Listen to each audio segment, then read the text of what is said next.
This is not your grandfather's Lions team. This is a next-gen Lions team. They're going to attack, attack, attack. It's all going to start with the breakdown.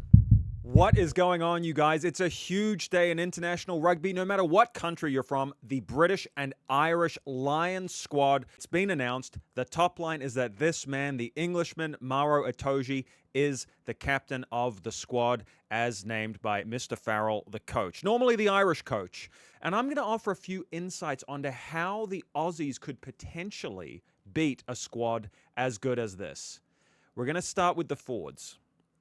I say a squad as good as this because let's be honest here, guys. There might be one or two players that you love. Some pet favorites. Maybe they got omitted. Maybe you're a little disappointed about that. And I get that. There are a lot of good players in all four nations combined. But can you really look at a forward pack like this and fault the selection? I can't. I think this is really a sensational team. And it might not be what you were expecting. You know, you might be living in the past and think that a Lions team is going to be playing 10-man rugby, that they're going to go from set piece to set piece, right?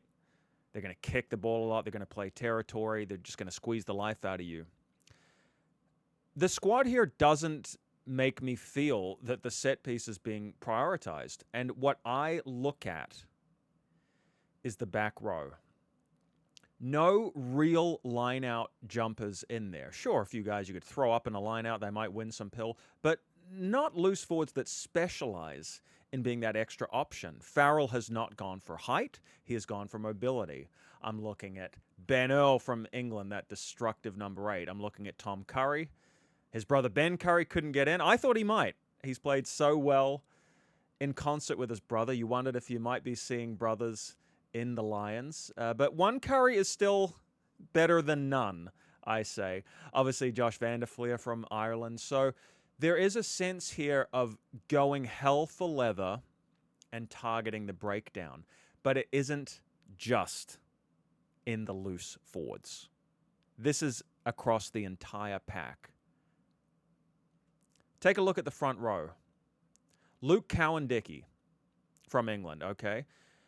What stands out to me about his selection is that this guy hits anything that moves. He throws himself into rucks like he is a loose forward. That's a telling selection. These guys want to win pill on the ground. They want to absolutely dominate the Aussies at the breakdown. Obviously, you got Maro Itoje there. Him alone ensures you're going to be winning some good line-out ball. But it's the breakdown. Mobility. All across the front row. So what do the Aussies need to do to counter that? They've got to pray that Fraser McWright stays fit. I think they're going to need Carlo Tizzano out there from the force. They've got to be praying Harry Wilson recovers, although I don't think that's looking likely. They're going to have to fight fire with fire, but not just look at their loose forward mix. They're going to have to look at numbers 1 through 5 in Australia and say, where are our players that can also get around the field, be setting up those defensive pillars around the ruck area, helping protect the ball, but also fighting fire with fire from numbers 1 through 3. Because make no mistake, this is not some stodgy, fat Lions team that your grandfather cheered for. No. This is a new generation. This is the Lions reinvented. This is a frighteningly mobile forward pack who are going to be slamming into that breakdown all day. And if they get ascendancy at the breakdown, this could turn into a 3-0 series win for the Lions. I'm hoping it doesn't. I might be an All Blacks fan, but I'm probably going to be rooting for the Aussies, just for that Anzac spirit, and just because I think it's good for World Rugby if it's at least a competitive series. But if you're an Australian fan, you look at this forward pack and it probably sent a wee chill down your spine. One other name I got to pull out here. Pollock, 20 years old. Flanker. If you're good enough, you're old enough. That's what the coach said. I love it. You've got to have a bolter in every squad. Now, he's been capped, But this guy's so inexperienced. And I love the fact that there's a selection where experience isn't everything, that we can just gamble to a certain extent on raw talent that hasn't been proven over multiple years at test level, 20 years old.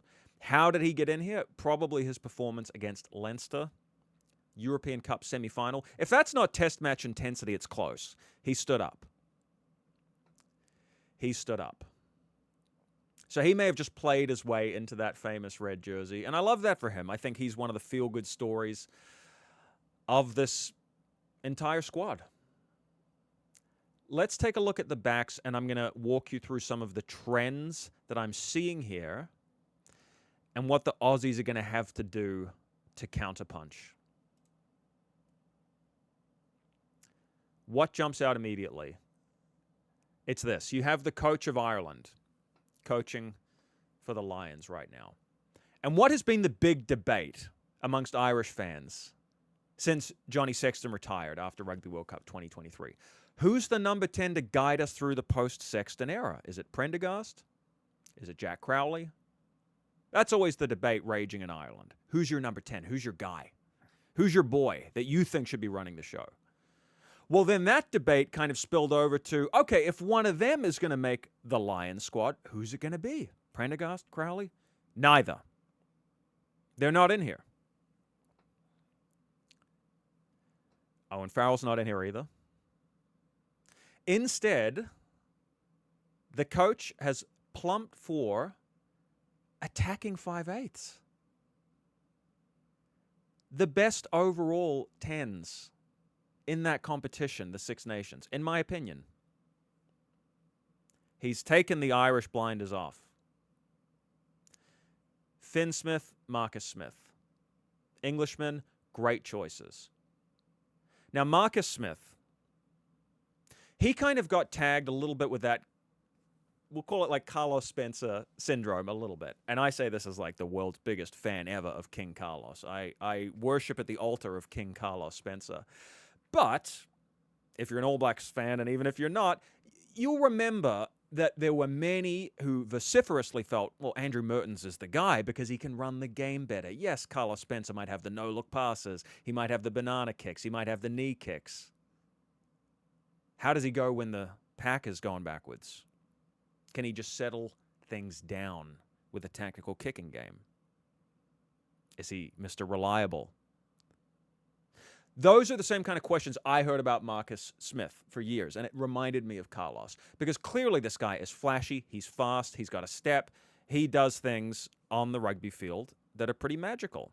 The question was, can he calm the farm? Can he be tactical? Can he be astute? Can he just manage the game? I think he can now. Not just this Six Nations, but looking at last year as well. I'm looking at his body of work. I feel that Marcus Smith can do it all. He's creative, mercurial, attacking.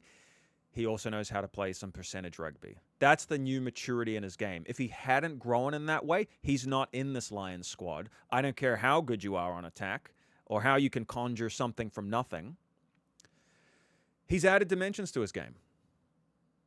Will he be starting at 10? Boy, you know, for me, it's hard to go past Finn Russell from Scotland because when you watch Scotland in the Six Nations, he keeps them in games that they should be, like, getting wiped out. Sometimes he single-handedly keeps Scotland in the hunt against, frankly, teams that are better from numbers 1 through 23. So I start thinking, well, what if Finn Russell is playing behind a pack that's going forward, that's turning over a lot of ball? Your mouth just starts watering, not even as a Scottish fan, not even as a Lions fan, just as a lover of rugby. I'm curious, what does that look like? What does Finn Russell look like behind a pack that is so much more dominant than the Scottish pack has been, with respect, in recent years? I'm intrigued by that. He might be my starting 10 for this.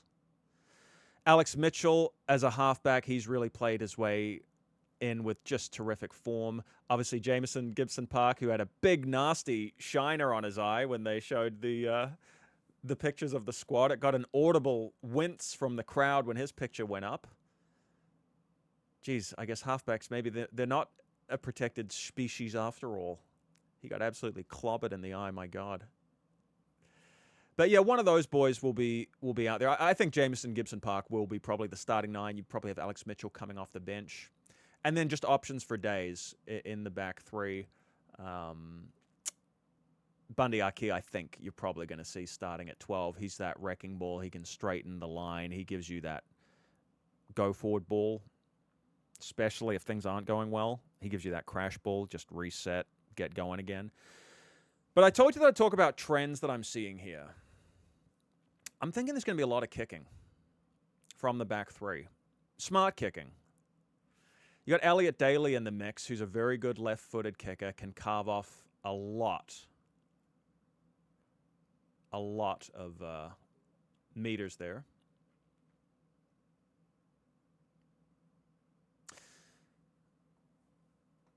Aussie's going to need a counterattack. They might have more opportunities than they think to counterattack. Quick throw-ins, high ball in their own 22. Are they going to run it back, or are they going to put the ball out? You know, how safe are the Aussies going to want to play it tactically? Are they going to want to run the ball from their 22, back their talent?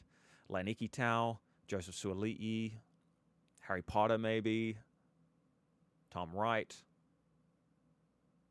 Dalgunu. I mean, they've got some electrifying talent. Could turn into a kicking duel. I'm seeing a lot of good kickers here. How are the Aussies going to diffuse that? Because the Lions might just kick them to death. Bombs, territorial kicking. How are the Aussies going to counter that? What is their run-pass-kick ratio looking like?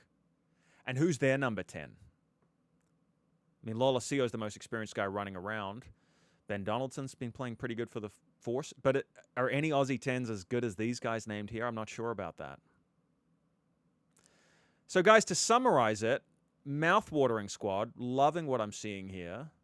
You got the young bolter in the forward pack in Pollock. You've got no Irish pivots, which is probably the big headline from the backs division.